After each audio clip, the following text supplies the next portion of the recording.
açtı, teker güneş nur taştı, güller gonçaсын açtı. İçim can yıllarına, gönlüm asmana uçtu.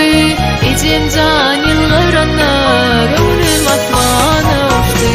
Şirin canın can verip, koradın kanat gerip.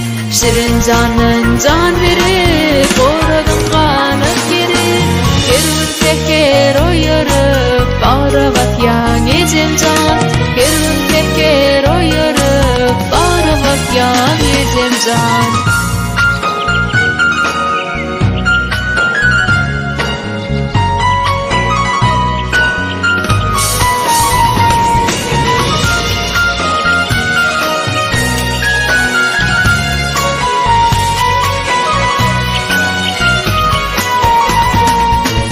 Şöhradım sen, şanım sen, bahtım genci kenim sen, keve mehrivanım sen, nur didem içim can.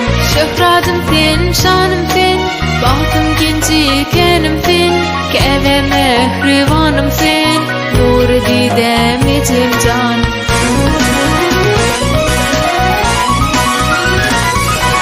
Başım oysam duyduma, baksam doymon yüzüne.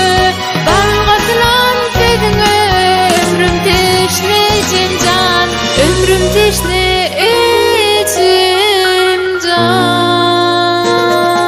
Şirin canan can verip, koradım kanat gerip.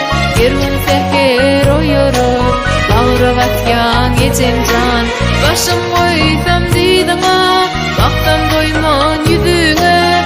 Balgatılan sözüne, ömrüm teşne içim can. İçim gözlerimde hak nurunu gördüm. Şol gözden nurunu bağrıma sordum. Gen gıtsaga düştüm, yanına vardım. Dar gursok yüreğime sen genlik verdin. Mehrini gülledip nur saçyan melek. Sen ısı gözlerin ömrüme gerek. Men senin penağında bir nädek yürek. Şoklat açma için sen nurun gerek.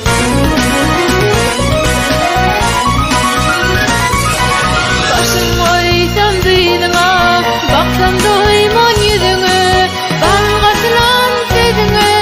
Ömrüm teşne içim can, ömrüm teşne içim can.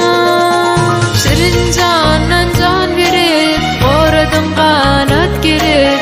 Yerun teker oyarıp, bağırabat yan içim can. Başım